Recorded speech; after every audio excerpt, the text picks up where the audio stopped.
साल था 2020। Galwan valley, India और चाइना के सोल्जर्स के बीच हुआ एक वायलेंट क्लैश जिसने पूरी दुनिया को शॉक कर दिया था। उसके बाद हिमालयस के आइसी बॉर्डर्स पर टैंक्स, ट्रूप्स और टेंशन सब कुछ रैपिडली इंक्रीज हुआ। लेकिन अब वही दो कंट्रीज एक बार फिर नेगोशिएशन टेबल पर हैं। बट क्वेश्चन ये है कि क्या इंडिया और चाइना के रिलेशंस नॉर्मल हो रहे हैं या सिर्फ एक टेम्पररी डिप्लोमेटिक पॉज है बिफोर द नेक्स्ट क्राइसिस। चलिए समझते हैं इंडिया चाइना बॉर्डर टॉक्स का पूरा जियोपॉलिटिक्स सिर्फ 5 मिनट में। रिसेंटली बीजिंग में इंडिया और चाइना के बीच WMCC की 35th मीटिंग हुई। WMCC यानी working mechanism for consultation and coordination on India China border affairs. Simple words में ये एक डिप्लोमेटिक मैकेनिज्म है जहां दोनों कंट्रीज बॉर्डर टेंशन को मैनेज करने के लिए रेगुलरली बात करती हैं। इंडिया की मिनिस्ट्री ऑफ एक्सटर्नल अफेयर्स के अकॉर्डिंग दोनों साइड्स ने बॉर्डर सिचुएशन रिव्यू की और ऑफिशियली कहा कि बॉर्डर एरियाज में पीस और स्टेबिलिटी मेंटेन करने की पूरी प्रोग्रेस हुई है। मीटिंग का फोकस था बॉर्डर मैनेजमेंट, मिलिट्री कम्युनिकेशन और लाइन ऑफ एक्चुअल कंट्रोल यानी LAC पर स्टेबिलिटी मेंटेन करना। लेकिन एक्चुअल प्रॉब्लम सिर्फ एक मीटिंग से काफ़ी बड़ी है। इंडिया और चाइना के बीच ऑफिशियली डिमार्केटेड बॉर्डर एग्जिस्ट ही नहीं करता। दोनों कंट्रीज एक लाइन फॉलो करती हैं जिसे कहा जाता है लाइन ऑफ एक्चुअल कंट्रोल या LAC। ये बेसिकली वो लाइन है जहां तक दोनों कंट्रीज का एक्चुअल मिलिट्री कंट्रोल है। प्रॉब्लम ये है कि इंडिया और चाइना LAC की एग्जैक्ट अलाइनमेंट पर अग्री नहीं करते और इसी वजह से लद्दाख और अरुणाचल प्रदेश जैसे रीजन्स में फेस ऑफ्स रिपीटेडली होते रहते हैं। कभी पेट्रोल क्लैशेस, कभी ट्रूप बिल्डअप और कभी डायरेक्ट मिलिट्री स्टैंड ऑफ। 2020 का गलवान क्लैश इसी टेंशन का सबसे डेंजरस एग्जाम्पल था। उस इंसिडेंट के बाद ट्रस्ट डेफिसिट ड्रामेटिकली इंक्रीज हुआ और तब से ही डिप्लोमेटिक और मिलिट्री टॉक्स कंटिन्यूसली चल रही हैं। तो अब सवाल ये है कि अगर डिस्प्यूट सॉल्व नहीं हुआ तो ये मीटिंग्स इंपॉर्टेंट क्यों हैं? Reason number 1, communication. जब दो nuclear powers disputed border share करती हैं तब रेगुलर डायलॉग एक्सट्रीमली इंपॉर्टेंट हो जाता है। एक स्मॉल मिसअंडरस्टैंडिंग भी मेजर एस्केलेशन में कन्वर्ट हो सकती है। इसलिए दोनों कंट्रीज मिलिट्री और डिप्लोमेटिक कम्युनिकेशन चैनल्स ओपन रखना चाहती हैं। Second reason, border management. Current focus final border settlement पर कम और टेंशन्स को कंट्रोल में रखने पर ज़्यादा है।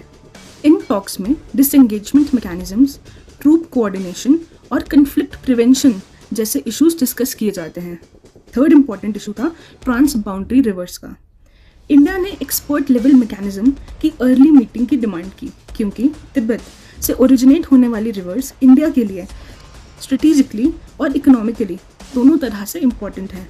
और फाइनली दोनों कंट्रीज ने future special representative talks continue रखने पर भी अग्रीमेंट दिया जो बाउंड्री इशू को हायर पॉलिटिकल लेवल पर हैंडल करती हैं। अगर इंडिया की बात करें तो इंडिया के पर्सपेक्टिव से बॉर्डर स्टेबिलिटी काफ़ी क्रिटिकल है। एक स्टेबल बॉर्डर इंडिया को अलाउ करता है इंफ्रास्ट्रक्चर डेवलपमेंट एक्सेलरेट करने के लिए, मिलिट्री रिसोर्सेज एफिशिएंटली मैनेज करने के लिए और इंडो पैसिफिक रीजन में ब्रॉडर स्ट्रेटेजिक फोकस मेंटेन करने के लिए। लेकिन रियलिटी ये भी है कि गलवान के बाद ट्रस्ट कंप्लीटली रिस्टोर नहीं हुआ है।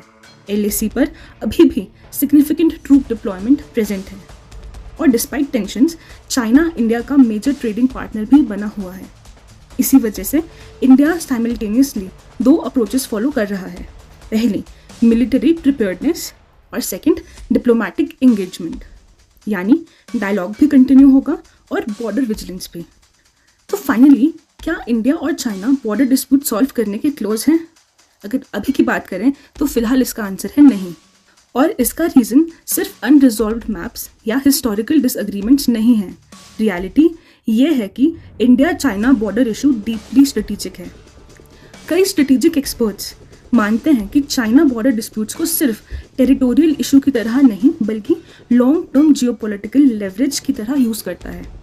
वहीं इंडियन स्ट्रेटेजिक सर्कल्स में एक कॉन्सेप्ट काफ़ी डिस्कस होता है जिसे हम बोलते हैं 5 फिंगर्स ऑफ तिब्बत स्ट्रैटेजी। इस थ्योरी के अकॉर्डिंग तिब्बत को पाम और लद्दाख, नेपाल, भूटान, सिक्किम और अरुणाचल प्रदेश को उसके 5 फिंगर्स के रूप में देखा गया है। और ये एरियाज वो हैं जहां चाइना हिस्टोरिकली इन्फ्लुएंस एक्सपैंड करना चाहता था।